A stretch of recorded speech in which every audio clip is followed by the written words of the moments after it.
I'm your host, Stratton Brown. I interview successful entrepreneurs from around the world to see what moves they've made in their lives to get successful and, more importantly, stay successful. I'm here to make sure you can create a better life for you and your family. Let's tune in.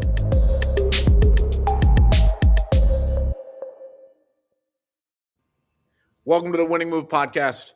I have my good friend Michael Zuber on. He's loving all this. His YouTube channel is your YouTube channel growing more now than it was before because of the recession? I would say yeah. I would say yes. I think a recession coming, being right a lot, is it started to attract more folks. So yeah, I think so. Well, now you can actually do doom and gloom titles, and it's not a lie. Yeah, exactly. Yeah, you just talk about the actual numbers. Yeah, it gets more like clicks. Beforehand, you're like, man, I'm not going to do these doom and gloom titles because it's nonsense. Yeah, exactly. Did someone just say something? Did you hear something? I think somebody said hello. Yeah. What in the world? Oh. I don't know. Right, but let's start off. What's the biggest thing from this week? Yeah, I want to start off this video with this notion.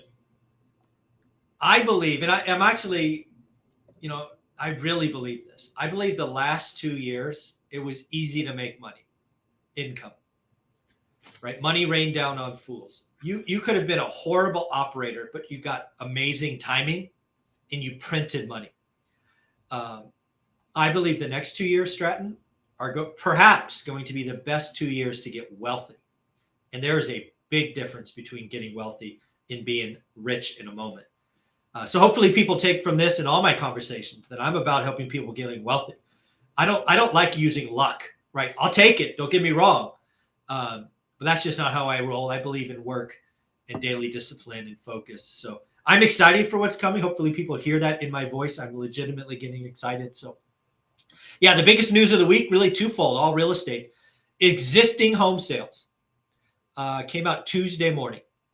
And let's just kind of level set this, right? There are very large YouTubers talking about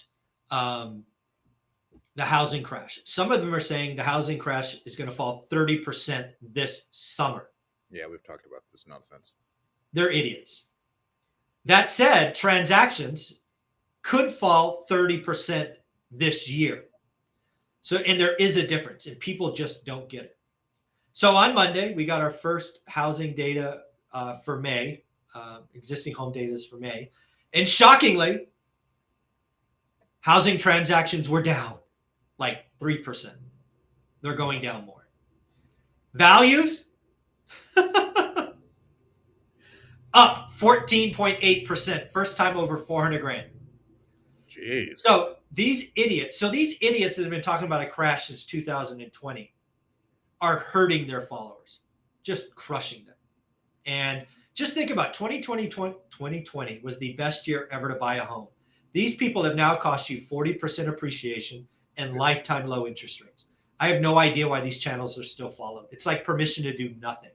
They're just idiots. So yeah, the housing market is going to crash, but it's going to be transactions, not price in 2022, in my opinion. Oh, geez. I mean, and we've talked about this so many times. Even with the crashing transactions, I don't see anything changes. All we see is just stagnant home values. Nothing really dips. Maybe you have a little bit more leverage, but then the prices are going to stay the same, and we can say, "Oh, come buy cash. You don't have to wait as long." And it's not. And then, to your point, one of the things that these channels held on to last month is new home sales really did crash last month. So April. They were expected like 720. They came in at like 496. Like bad. No, it's 591. 591. So define those numbers. Like so new home sales this is for April. We'll get to May in a moment. For April, we're estimated to be 750. That's an annualized number. Basically, all the home sales times 12, seasonally adjusted. We don't need to get into. They were expecting 750. Actual home sales came in at 591. A huge miss, and something that people looked at and said, see, recession, the economy's tanking, blah, blah, blah. The world's over. All right. I live in a world where a single data point does not make a trend. It was certainly eye-opening, certainly a yellow flag. But we got the numbers for May today. First, April home sales were moved up from 591 to like 629 or something. So still not great, but not as bad. More importantly, May numbers were estimated to be 590 and they came in at 656. So a beat. How can that be, Stratton? Interest rates are higher. How can you have new home sales? So we certainly did. We had new home sales. And I think that's because builders are smart. They're giving credits, reducing prices, and they're moving inventory. Builders today are so much smarter than last crash. It's because, I mean, last crash, think about how many builders just got wiped out. There were two. We were building, I have the numbers on my spreadsheet. I think we were doing like 1.6 million homes a year, and we went all the way down to 300,000. That's a 80% or 85% drop. So yeah, and we're just not there. We're only doing like 600 or 650, not anything close to that nonsense. Wow. And then Elon Musk came out the other day saying Tesla's hemorrhaging cash. Yeah, I think he said Texas and Berlin are furnaces for cash, just burning. I think Elon Musk has come out and, go back and look at his tweets. I think over the last month, he's kind of warning you that Tesla is going to disappoint, right? He came out and said, we got to lay off 10%, turned into 3.5. Now he's saying burning cash. Then, he's taking a massive Bitcoin write down. Yeah, I think Tesla's numbers are going to be ugly. It'll be fine. I mean, they're government subsidized for half of it or whatever. They'll be good. Only thing that concerns me, because the one thing that I think we need to wholeheartedly do is bring everything back into the U.S. economy as far as energy production, manufacturing, bring all of that back in. And so if he's saying the one thing that I like about Tesla is that everything's made in America, but it's like, man, this thing is just hemorrhaging cash. It's not really working. That's disappointing. Yeah, I've actually read the articles. Really what he is saying is that what he's saying is they are still reliant on some components from China. And China's not producing. So again, right, you have, for just math, this is not what he said, but just think about a car. If they make 80% of a car in Texas, but they need 10% from Europe and 10% from China, and that comes at odd times and in odd quantities, they still can't sell the car because the car is incomplete. Yeah. And that's why he means it's burning cash. Yeah, it hurts cash flow really bad. If you just sitting there, right? Yeah. You could see their lots. Oh, that car's 80%, 82%, 87%. Right. That would be an absolute pain in the ass. I could see it. Yeah. Cash flow, light it on fire. Yeah, you're hemorrhaging cash for a while. Ugh. Man, so that's why you need to bring in more manufacturing. I'm surprised. He's pretty much vertically integrated except for that. Because he's got a commodity problem, right? Whatever those batteries are made out of, that's a problem. Doesn't China have like the biggest lithium mine in the world or something? Yeah, so I mean, I don't know what they are, but basically he is vertically integrated in manufacturing, but the raw material, not yet. I mean, he frankly needs to go buy a lithium mine or something. Yeah, it's a problem. Yeah, that's the only way. Okay, what was the number 2 thing? Oh, that was big real estate wise. Well, we got new home sales and pending home sales. I guess the biggest other thing is I've been talking to a broker in Las Vegas, Brian Lebo, for 3 years. And for me, I've never invested in Vegas, but for me, Vegas is the canary in the coal mine. It's the ultimate boom bust market. And after 3 years, right, Brian and I started talking before the pandemic, during the pandemic. Brian's like, nope, Vegas is fine. Vegas is fine. Vegas is fine. Brian on Wednesday, and the video's live, basically said the party's over. Inventory's exploding, different price points. Yeah, not price drops yet, but demand's falling off a cliff, seller FOMO.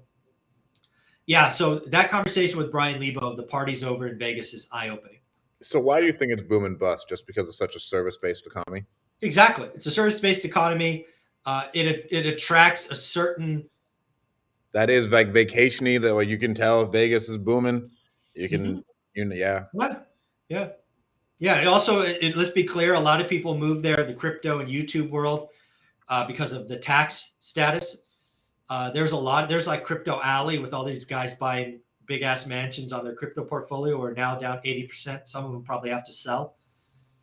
So You know, if you get stupid with your money, you could be a forced seller.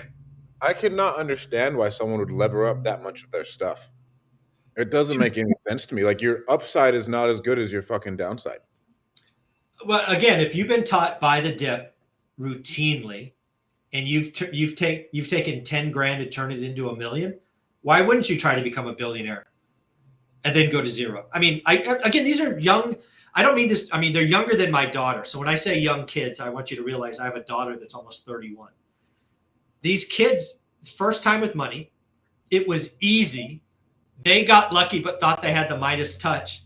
It makes and frankly, Stratton, I did the same thing. I turned 7 into 200 only to see it evaporate to 40. I get it. I could not imagine turning 10 grand into $1 million and not going ham. I mean, I get it, but now it's time to pay up. My downside is significantly worse than my upside in that situation. To where they have not thought about downside 1 second. They're like, nope, the Fed will bail me out. Buy the dip, buy the dip, buy the dip. I mean, you've seen the memes. I'm out of money. Buy the dip. What is it? Hormozy is like, I mitigate all of my risk because if I was going to go to zero, my life would significantly change. And he's at this point, their company's doing $130 million a year. He was like, if I make $1 billion, my life really doesn't change. No, what? No. You know what I mean? He was like, I spend $50,000 a month. I will keep doing that forever. But if I lose all of my money, my life significantly changes. And so that's why it's always about mitigating that downside risk. That's what I think about now. Oh yeah, absolutely. That's a really good way to think. Once you cross the chasm, whatever that is for you, my number one question on everything I do is what's the downside? And I only execute it if I can stand the downside. I haven't thought about upside in a deal in a decade. It's all about downside. But when you're 27 and you're a millionaire and all you've known is buy the dip, you haven't been spanked yet. There are people being spanked today that will be fundamentally better investors next time. But it's going to hurt when they're 40. Hurt today. I mean, because the next time of this hopefully comes when they're 40, right? I mean, thinking about like the cycles. This one was the longest of. Hasn't this been the longest bull run in American history? Mm-hmm. Correct. Yep, 15 years, give or take. Did you listen to any Robert Kiyosaki? He's been like all doom and gloom for a while. Well, first off, I got to give credit where credit's due. His Rich Dad Poor Dad book changed my life, so I can't stop saying that. But he has gone off the reservation, in my opinion.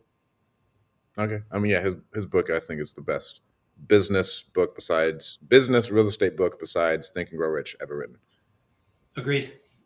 I think the order Think and Grow Rich, Rich Dad Poor Dad. Agreed. Mm-hmm. Someone says, "What's up, guys? Love you both. Sorry, we do. Thank you so much. We can't see your name. What other big news really happened? I mean, the Tesla thing is something I saw. I haven't finished really the All In podcast. I mean, crypto's at an all-time bottom. I don't know why you take such a large margin. Leverage 100 to 1. Can you imagine 100 to 1 leverage? Oh my God. Oh, it's Dino. I was just Dino. Hey, I want to give you guys a shout out. I saw that amazing event that the four of you put on.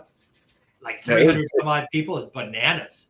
Shout out to you for organizing that, and Dean and Stratton and Jason and Kyle.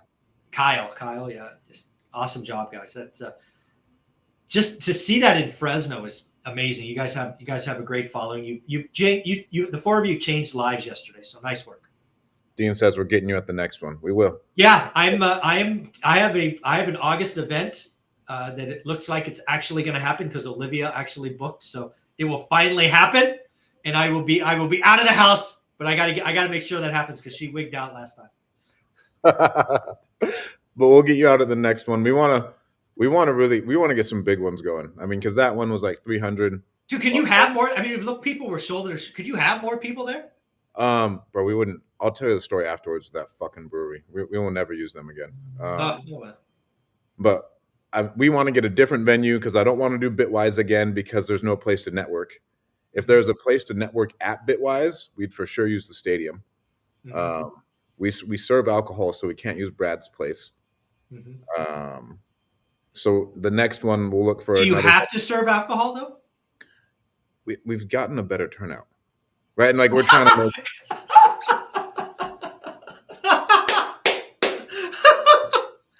alcohol, more people show up. Oh, got it. We're trying to make it like an event, you know? So like we got alcohol, we got That is tacos. hilarious. That's hilarious. Sorry, I think that's comical. I think that's hilarious. We did, right? And this is all straight brand vanity and eyeballs. And so how can we get as many people there? Yeah, I got it. I get it. I just think that's hilarious. That never even crossed my mind. So I think that's good data for me. I didn't know. Oh yeah. I mean, so Hilarious. I got this idea from Donovan Ruffin. He throws something called the event in Dallas, and he has 1,000. Texas. Yeah, I've heard that. Yeah. Yeah. So I've Donnie's actually talked to him. I think I interviewed him once. He told me about that. Yeah, 1,000 people. Massive. Crazy. Absolutely massive to where like At a hotel, I think. I think it's at a hotel. Yeah, at the Virgin Hotel in Dallas. It's like it's a really well put together event, and so that's the next one. I don't know if we're gonna go like a line of speakers. So like same thing, we'd fly out like a couple people. And then I mean, I could use my network and get people that I have on my expert series to probably come out. Right, and that would be awesome. That's what we're trying to like. We're trying to really probably we could have lenders probably sponsor and really make it something. I don't know. Oh yeah, something to think about. Assuming I can finally get out of the freaking house. Just being honest. It's here. It's here. It's here. You will. I'm trying to think what else. I didn't get deep enough in the All-In podcast to hear what they were talking about. Pretty much just talking about everything being a bunch of text. So here's the deal with the All-In podcast. The next 2 years are going to be harder than the last 2 years. The really successful people have prepared, which I told my audience for 6 months. It's now here. Winter isn't coming. Winter is here.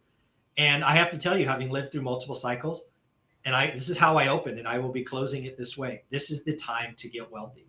This is not a time to get rich. This is not about income. This is about controlling property, make sure cash flows day one, maximum yield, seller financing, sub 2, whatever it is, whatever your shtick is, control some goddamn assets at discounted prices, and let's get wealthy. That's what's coming. Yeah, because I had to talk about how I was pivoting at our meetup, and I was like, the number one thing that I'm more prepared for now. I panicked during COVID, and I probably left millions of dollars on the table because I called Jason, because Jason, I would say, capitalized more than any of us during COVID. Agreed. Because he went on his buying spree and he refinanced out a ton of them, and he got all of that equity growth, and like he was just pulling out millions from the banks. Yeah, he's got. I don't know for sure, but having watched him, he's probably got none of his own money in his entire portfolio. Yeah, like none of them. Like it's amazing. And so I was like, okay, this time, at least now I know how to raise capital. I know how to buy sub 2, and I'm not going to panic. And so we streamlined everything that we're doing, and I'll release a video on this later. But like, so we cut that social media company because there's hemorrhaging me cash. Yeah. We cut another company because there's hemorrhaging me cash. And then now we're going to throw all of that into just marketing. And that way we can be prepared and have at least more runway for the company to actually run. I'm marketing too. Yeah. More runway, more marketing, be able to weather the storm and then come out good and like really capitalize. Amen. That's the way to go. All right. And you got anything else before we wrap No, up? I can't wait to send you an invite and ask you some hard questions. Okay. Awesome. Well, thank you guys so much for tuning in. Mike, where can they find you? One rental at a time. Website, YouTube, books, Instagram. It's all a good time. I've done one thing right. Everything's one rental at a time. Hell yeah. Well, thanks so much for coming on, Mike. Take care.